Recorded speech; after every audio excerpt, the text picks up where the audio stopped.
ओ सिकंदर ही दोस्तों कहलाता है, हारी बाजी को जीतना जिसे आता है।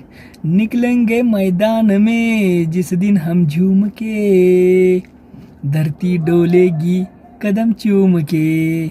यहाँ के हम सिकंदर, चाहे तो रख ले सबको अपनी जेब के अंदर। अरे हमसे पंगा मत लेना मेरी जान, नहीं समझे है वो हमें तो क्या जाता है। मित्रांनो, हे गाणं मी T20 वर्ल्ड कप विजेता भारतीय संघ याच्यासाठी गायलो. T20 world cup winning India team deserves this song. 8 March 2026 ICC men's T20 world कपचा अंतिम सामना भारत आणि न्यूझीलँड यांच्यामध्ये जगातील सर्वात मोठे स्टेडियम नरेंद्र मोदी स्टेडियम अहमदाबाद येथे खेळला. हा सामना खेळण्याआधीची जय पराजयाची आकडेवारी भारताच्या पूर्णपणे विरोधात होती. म्हणजे T20 वर्ल्ड कप 2007, 2016 आणि 2021 या 3 वर्ल्ड कपमध्ये भारत आणि न्यूझीलँड एकमेकांसोबत सामने खेळलेले होते आणि तिन्ही वेळा भारतानं सामने हारलेले होते. याचा अर्थ न्यूझीलँड भारताच्या 3-0 पुढे होता. अजून एक गोष्ट म्हणजे पुष्कळ लोकांच्या मते नरेंद्र मोदी स्टेडियम भारतासाठी महत्त्वाच्या सामन्यात शुभ नाही असं बहुतेक लोकांचं मत होतं. म्हणजे ह्या 2 गोष्टी लक्षात घेतल्या तर भारतासाठी हा सामना कठीण होता. गणिती आकडे आणि भौगोलिक ठिकाण हे दोन्ही भारताच्या पूर्णपणे विरोधात होते. पण या दोन्ही गोष्टींवर मात करत सूर्या फलटणनं अंतिम सामना जिंकला आणि ICC men's T20 world cup 2026ची ट्रॉफी भारताला मिळवून दिली. पुष्कळ लोकांच्या मते अंतिम सामन्यासाठी अभिषेक शर्मा आणि वरुण चक्रवर्ती हे दोघेही प्लेइंग 11 मध्ये खेळायला नको होते, कारण दोघांचीही कामगिरी पाठीमागील सामन्यांमध्ये चांगली झालेली नव्हती. पण भारताचे मुख्य प्रशिक्षक गौतम गंभीर आणि कप्तान सूर्यकुमार यादव यांनी उपांत्य फेरीतील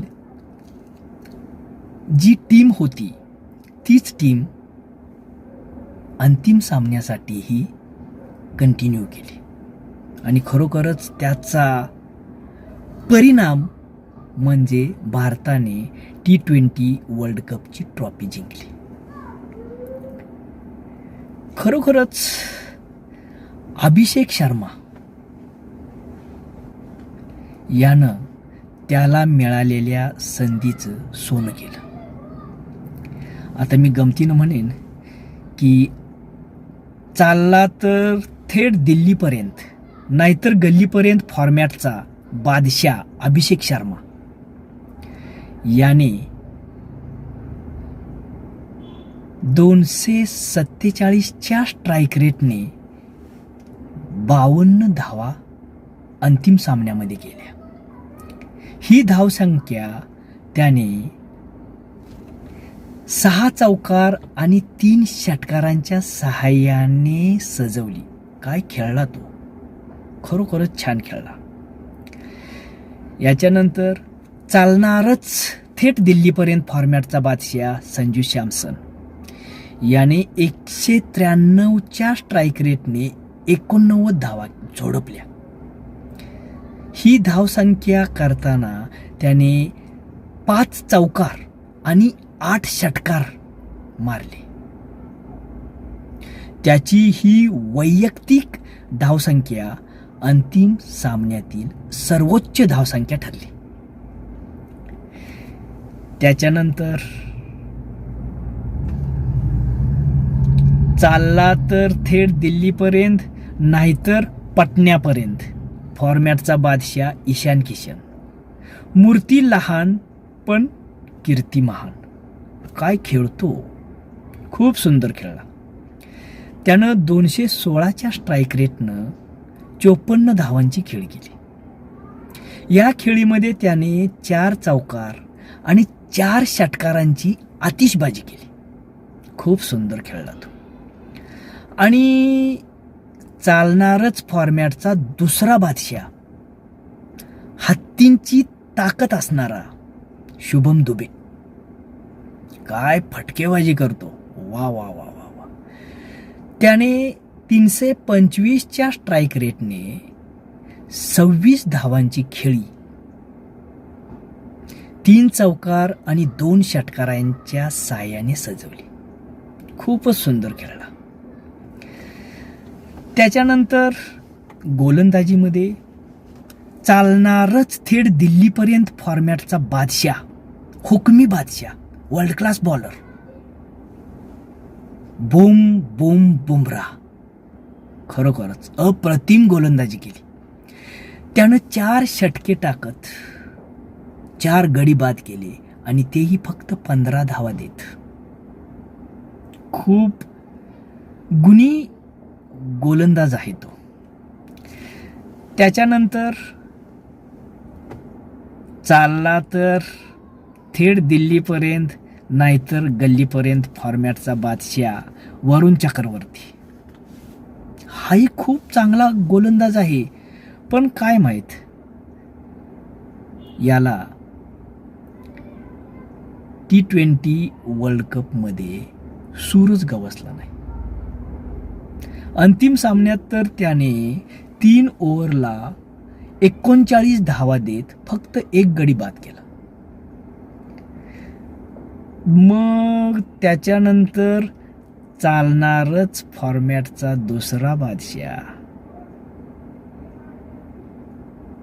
अक्षर पटेल याने 3 षटकं टाकत 27 धावा देत 3 गडी बाद केले.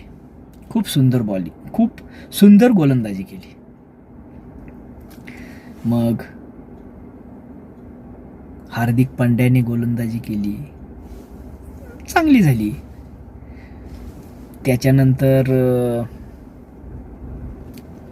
चालला तर थेट दिल्लीपर्यंत नाहीतर गल्लीपर्यंत फॉर्मॅटचा दुसरा बादशाह अर्शदीप सिंग यानं ही खूप निराशा केली. अर्शदीप सिंगने 4 षटकामध्ये 32 धावा देत एकही गडी बाद केला नाही. त्याच्यानंतर जेव्हा न्यूझीलंड फलंदाजीला उतरली तेव्हा न्यूझीलंडच्या संघाला सूर गवसलाच नाही.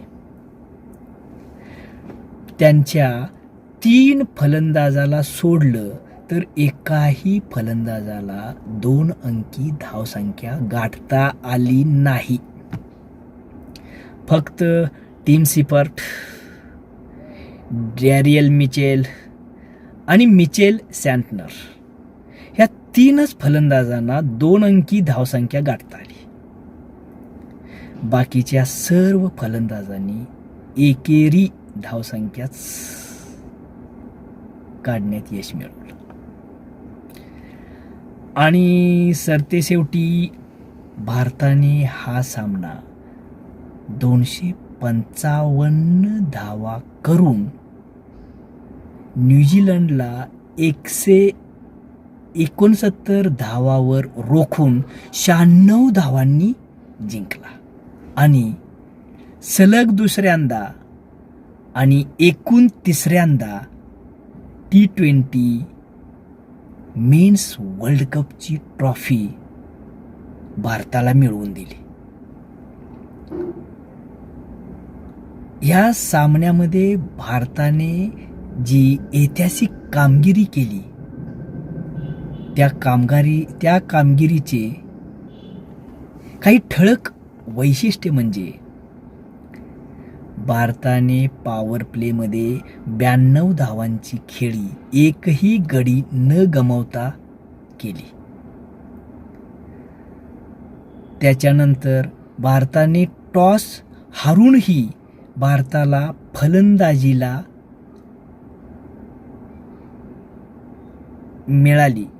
मिळाली. आणि तुम्हाला माहिती असेलच की भारताने याच्या आधीचे जे T20 वर्ल्ड कपचे अंतिम सामने जिंकलेले आहेत त्या दोन्हीही वेळेस भारताने प्रथम फलंदाजी केलेली आहे. T20 वर्ल्ड कप 2007 भारताने प्रथम फलंदाजी केली होती. T20 वर्ल्ड कप 2024 प्रथम भारताने फलंदाजी केली होती. आणि आता भारताला टॉस हारूनही फलंदाजी मिळाली होती की जी फलंदाजी सूर्याने टॉस जिंकूनही घेतली असती. परत 3 प्लेइंग 11 मधील खेळाडू अहमदाबाद ग्राउंडचेच खेळाडू होते. म्हणजे त्यांचं होम ग्राउंड अहमदाबादच होतं. एक म्हणजे जसप्रीत बुमराह,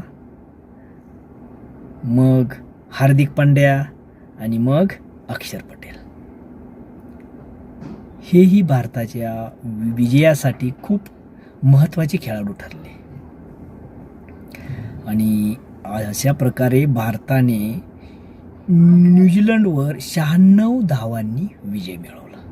या अंतिम सामन्याचा प्लेयर ऑफ द मॅच ठरला तो म्हणजे 4 षटकामध्ये 15 धावा देऊन 4 गडी बाद करणारा बुमराह. गणपती बाप्पा मोरया.